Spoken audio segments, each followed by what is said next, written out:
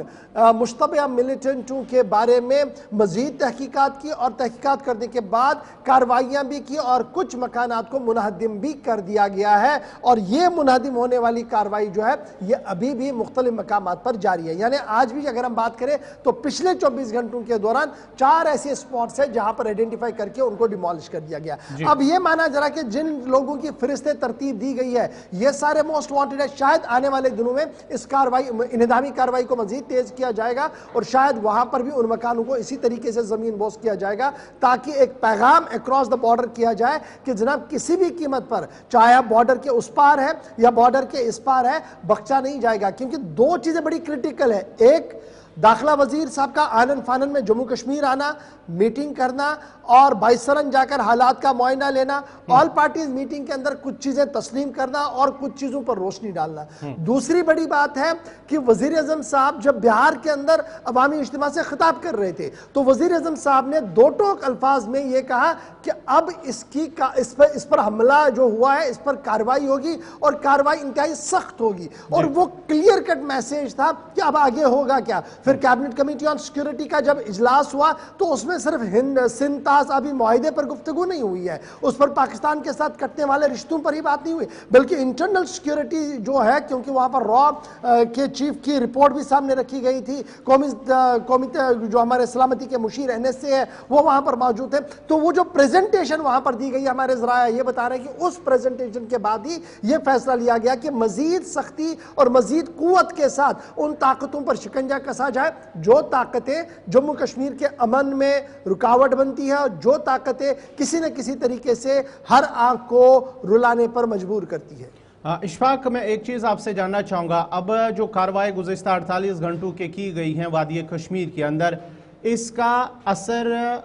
جو آنے والے دنوں میں بھی مزید اس طرح کی کارروائی ہوگی جہاں پر ڈیمولیشن یعنی کہ ان گھروں کو جو سرگرم ملیٹنٹ ہے اس کا امپیکٹ زمینی صورتحال پر کس طرح کا دیکھا جائے گا؟ دیکھیں 2 چیزیں بڑا امپیکٹ ہوتا ہے، ایک ہوتا ہے کہ آپ کے ذہن پر کیا اثر پڑ رہا ہے۔ اگر کسی کے ذہن میں ابھی بھی یہ تھا کہ شاید میں بندوق اٹھاؤں گا اور ملک کی سلامتی کے لیے خطرہ بن پاؤں گا تو وہ 100 بار اب سوچے گا اس کارروائی کے بعد۔ یہ ایک امپیکٹ ہوتا ہے جو امیڈیٹ آپ کے ذہن پر پڑتا ہے۔ دوسرا، جو ملیٹنٹ ہے جن کے ہاتھ میں بندوق ہے ان کے پاس 2 ہی راستے ہیں، either to surrender or to fight۔ کیوں؟ اب سرکار نے یہ صاف کر دیا بھیا آپ کی یہ پراپرٹی ہم اس کو رکھیں گے نہیں، اس کو ڈیمالش کریں گے، اور جب یہ ایک پریشر ریز ہوگا، کیوں اب ان کے بھی والدین ہیں، ان کے بھی بچے ہیں، ان کے بھی ماں ہے، باپ ہے، بہن ہے جو اس گھر میں رہتی تھی، اب وہ کہاں رہیں گے؟ ان کے دل میں بھی یہ دماغ کے اندر بھی یہ سوال چلتا رہے گا۔ اور ہم نے کل سے دیکھا کہ جن کے گھروں کے اندر بھی یہ کارروائی، انہوں نے کہا کہ جناب ہاں ان کے بیٹے تھے، جا کر ان پر کارروائی کیجئے نا، ہم نے تو ان کو نکال دیا ہے، چاہے وہ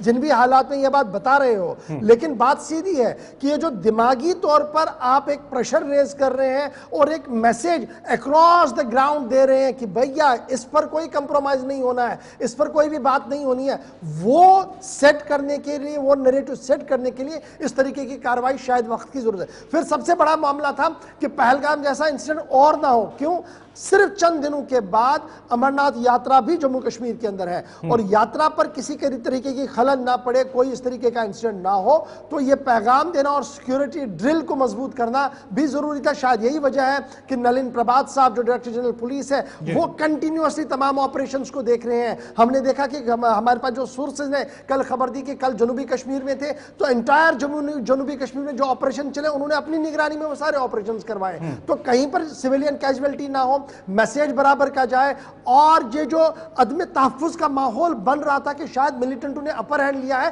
اس کو ختم کرنے کے لیے، اس نیریٹیو کو سیٹ کرنے کے لیے بھی یہ آپریشنز چلائے جا رہے ہیں۔ بہت بہت شکریہ پوری تفصیلات فراہم کرنے کے لیے۔